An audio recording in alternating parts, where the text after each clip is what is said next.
Soy Ivette García y soy del grupo de primero de bachillerato B y hoy os voy a explicar el prólogo de la historia de Lazarillo de Tormes. Lazarillo de Tormes es una novela de género picaresco de subgénero literario. Hola, soy Ivette García y soy del grupo de primero de bachillerato B y hoy os voy a explicar el prólogo de la historia de Lazarillo de Tormes. Lazarillo de Tormes es una novela de género picaresco, de subgénero literario en prosa, y es muy característico de la literatura española. Alguna de sus características principales es que las obras son en primera persona, es decir, que el protagonista y el actor son la misma persona. Este género literario surgió entre el Renacimiento y el Barroco. El autor de la obra de Lazarillo es anónimo, no se sabe quién es. La intención del autor o autora del Lazarillo es contestar un supuesto mensaje a vuestra merced, la cual no sabemos quién es. Es el receptor de la obra mencionado varias veces en la obra. Vuestra merced es a quien Lazarillo le escribe la obra y le explica su vida a lo largo de toda la historia. El autor o autora del Lazarillo, como cualquier autor de esa época, le importa que su novela no se quede en el olvido.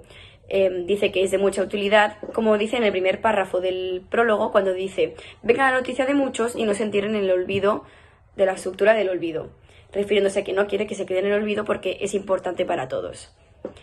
Lazarillo nace en el río de Tormes, el cual nombra su nombre como Lazarillo de Tormes porque nació en ese río. A los 8 años, al padre de Lázaro lo condenan y lo destierran, ya que se piensan que ha robado, y deja a su madre sola con el niño. Su madre conoce a un hombre y Lázaro se tiene que ir a buscar la vida cuando aparece con su primer amo, que es el ciego. Lázaro representa a una persona de una clase social muy baja, de estándares bajos, pero a lo largo de su vida va evolucionando, ya que en estas épocas ya se podía evolucionar de clase social, no como en el siglo XV, porque esta obra está escrita en el siglo XVI. Y ahora os voy a explicar el primer tratado del Lazarillo de Tormes. El primer amo de Lazarillo de Tormes es el ciego, uno de los personajes más influyentes, ya que es el primero, y influye mucho en la personalidad de Lázaro. El ciego es un hombre súper egoísta, el cual maltrata y le enseña trampas y todo a base de golpes. Aparte de maltratar y enseñar a base de golpes, el ciego no alimentaba a Lázaro. Lázaro casi se muere de hambre, por lo cual Lázaro tuvo que robarle comida al ciego para no morirse de hambre. Como el ejemplo, como cuando Lázaro intentó robarle vino al ciego, pero el ciego se dio cuenta de que le estaba robando vino de la jarra y le estampó la jarra en la cara, causando a Lázaro estar muy aturdido. El ciego, como podemos ver, era una persona súper egoísta.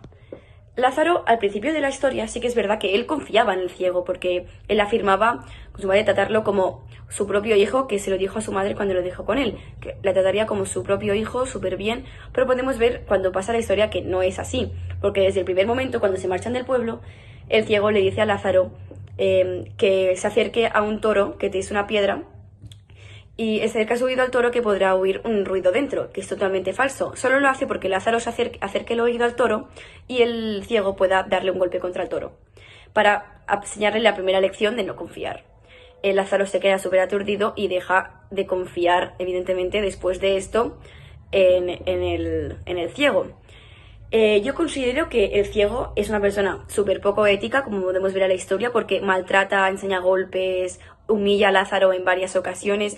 Parece que eso no es nada ético. En cambio, Lázaro yo diría que sí que es una persona ética, porque sí que es verdad que roba y hace cosas al ciego, pero lo hace por supervivencia propia, porque si no hubiera robado comida, probablemente no hubiera sobrevivido. Así que lo hace por sobrevivir.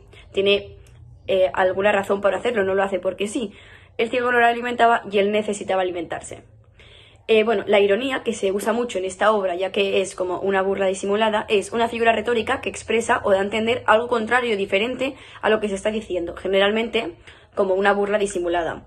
Un ejemplo de ironía, como en el primer tratado, es: lo que te enferma te sana y te da salud, que la usa el ciego para curar a Lázaro, porque lo cura con el vino de la jarra que él roba, y se burla de que el vino fue el que le provocó el daño principal cuando le robó el vino al ciego. Y el vino al final le cura, pero primero le ha causado daño. Hola, soy Carlota Silva, alumna de primero de Bachillerato B, y hoy voy a responder a mis preguntas sobre los tratados 2 y 3 del Lazarillo de Tormes. Bueno, empecemos. Al principio de la obra, en el prólogo, el autor ya nos avisa de que la obra habrá muchos temas con mucha controversia y que quizá no agraden a todo el mundo. Y uno de los temas a los que se refiere es una dura crítica que hace hacia la Iglesia del siglo XVI, la cual podemos ver reflejada en el Tratado 2 mediante su segundo amo, que es el clérigo. Y es lo que voy a explicar a continuación. Podemos ver claramente que el clérigo es una representación de la Iglesia de aquel entonces, la cual Lázaro describe como falsa, hipócrita y corrupta. ¿Por qué dice esto Lázaro? Porque en teoría la Iglesia debería instruir valores, los cuales defiende el cristianismo, como por ejemplo la caridad, dar todo a los pobres aunque tú tampoco tengas mucho, y el clérigo hace totalmente lo opuesto. Por ejemplo, el clérigo tiene muchísima comida, ya que la obra nos dice que comía como un lobo y bebía más que un saludador, y al Lazarillo solo le daba de comer una cebolla cada 4 días. Lo que el Lazarillo nos intenta enseñar con este ejemplo es cómo la Iglesia saca provecho de su rango social y de sus privilegios mediante dar a conocer e instruir valores a la gente que luego nos aplican a sí mismos. Esto es muy hipócrita, ya que, por ejemplo, el clérigo, en un momento del Tratado 2, le dice al Lazarillo: toma, come, triunfa, que para ti es el mundo, mejor vida tienes que el Papa. Esto se lo decía mientras le estaba dando los huesos de sus sobras de su banquete para comer, cosa que es una burla total. Pero la obra tampoco nos dice que la Iglesia sea mala al 100%, ya que en otro tratado podemos conocer a uno de sus amos, que es el capellán, que es un párroco y es el único amo que paga al Lazarillo, y tampoco se hace ninguna burla hacia este ni ninguna crítica.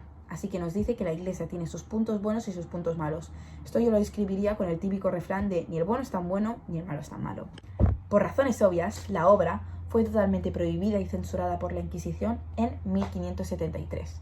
Y aunque sus esfuerzos fueron en vano, todo esto solo nos da más motivos a pensar que todo lo que el autor nos intentaba transmitir sobre la Iglesia mediante burla, humor e ironía era totalmente cierto. Y bueno, gracias a muchas personas que lucharon por intentar que esta obra sobreviviera, hemos conseguido traer esta novela picaresca hasta la actualidad. Ahora voy a hablar del contexto de la época y responderé a la pregunta del Tratado 3.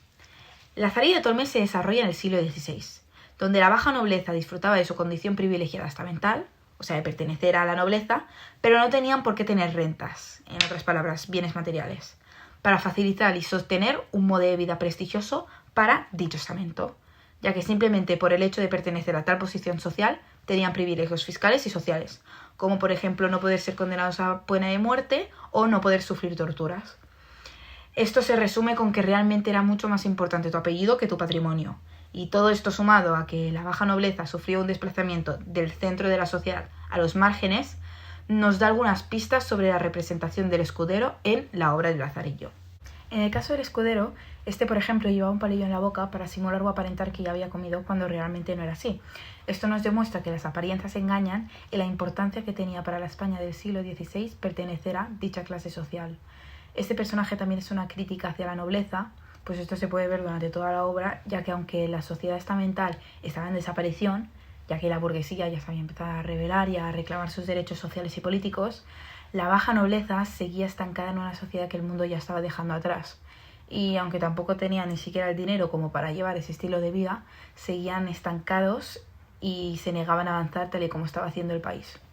Para finalizar, decir que durante esta época España estaba en una gran crisis económica debido a un mal uso de las riquezas y una mala administración, ya que la mayoría del dinero era gastado en guerras y en colonias americanas, dejando al pueblo español en extrema pobreza. Y además en este siglo la fe cristiana y los clérigos empiezan a tener una reputación negativa, tal y como he comentado anteriormente.